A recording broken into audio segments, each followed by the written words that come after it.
यह कहानी है एक किसान की, जो कि बहुत मेहनती था। वह बड़ी मेहनत से खेतों में अनाज उगाता था और उसकी देखभाल करता था, पर अक्सर ही उसकी फसल खराब हो जाती थी। कभी सूखा पड़ जाता, कभी बाढ़ आ जाती, या कभी तेज धूप और कभी आंधी। कोई ना कोई वजह से उसकी फसल खराब हो ही जाती थी।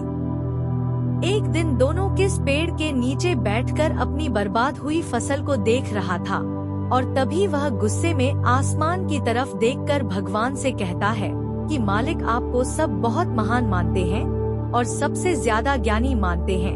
कहते हैं कि आप सब जानते हैं, लेकिन मुझे ऐसा लगता है कि आपको कुछ भी नहीं पता। मुझे यह लगता है कि आपको तो यह भी नहीं पता होगा कि फसल कैसे होती है। अगर आप यह जानते होते तो हर समय जो बाढ़, आंधी और तूफान आते हैं वह कभी नहीं आती। आप नहीं जानते कि कितना नुकसान उठाना पड़ता है हम किसानों को। अगर मेरे हाथ में शक्ति होती कि जैसा मैं चाहूँ वैसा मौसम हो जाए, तो फिर आप देखना मैं फसल को कितने अच्छे तरीके से उगाता हूँ। तभी उतने में ऊपर से एक आवाज आई, ले, मैं तुझे यह ताकत देता हूँ कि आज से तू जैसा चाहे वैसा मौसम करके अपने फसल को उड़ा सकता है और अपनी फसलों की हिफाजत कर सकता है। एक दो दिन गुजारने के बाद किसने फिर से अपने खेत में गेहूं की फसल उगाई। अब किसान के पास तो शक्ति थी, वह जैसा चाहे वैसा मौसम कर सकता था। तो किसान ने आंधी, तूफान और बाढ़ कुछ भी उसने अपने खेतों पर आने नहीं दिया। किसान ने अपनी फसलों को बर्बाद होने से बचाया, और उस साल उस किसान के खेत में ऐसी फसल हुई जो पहले कभी नहीं हुई थी। मन ही मन किसान बहुत खुश हो रहा था और साथ ही साथ यह सोच भी रहा था कि भगवान को बताऊंगा कि इसे कहते हैं शक्ति का सही इस्तेमाल। कुछ दिन और गुजरने के बाद फसल काटने के लिए तैयार हो गई। किसान बड़े उत्सुकता के साथ फसल को काटने लगा, पर जैसे ही उसकी नजर गेहूं की बोलियां पर पड़ी तो वह हैरान हो गया, क्योंकि उन वालियों में गेहूं के दाने ही नहीं थे। गेहूं के एक भी बाली के अंदर गेहूं का दाना ही नहीं था, सारी बालियां अंदर से खाली थी।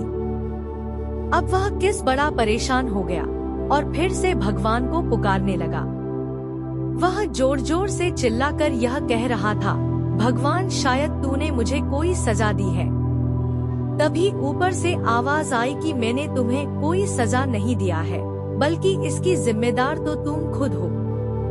तुमने अपने पौधों को संघर्ष करने का मौका ही नहीं दिया। ना तो तुमने उन्हें आंधियों से जूझने दिया, ना ही तेज बारिश से सहने दिया, और ना ही धूप में तपने दिया। एक भी चुनौती का सामना तुमने उन्हें नहीं करने दिया, इसीलिए सारे पौधे अंदर से खोखले रह गए। जब आंधी, तूफान, तेज बारिश और धूप पड़ती है तभी यह पौधे संघर्ष करते हैं, और इसी संघर्ष से ताकत पैदा होती है, जिसमें पावर होता है, एनर्जी होती है, और इसी संघर्ष से गेहूं का दाना बनता है। तूने उन्हें बुरे वक्त से गुजरते ही नहीं दिया जहां उनका बनावट होता। सारी बालियां इसीलिए खोखली रह गई क्योंकि तुमने अपने पौधों को संघर्ष कराया ही नहीं। सेम यही चीज दोस्तों हमारे साथ भी होती है। इस कहानी से हमें यह सीख मिलती है कि बुरा वक्त जो होता है, जिसे लोग संघर्ष कहते हैं, स्ट्रगल कहते हैं, यहीं से एक इंसान की तरक्की होती है।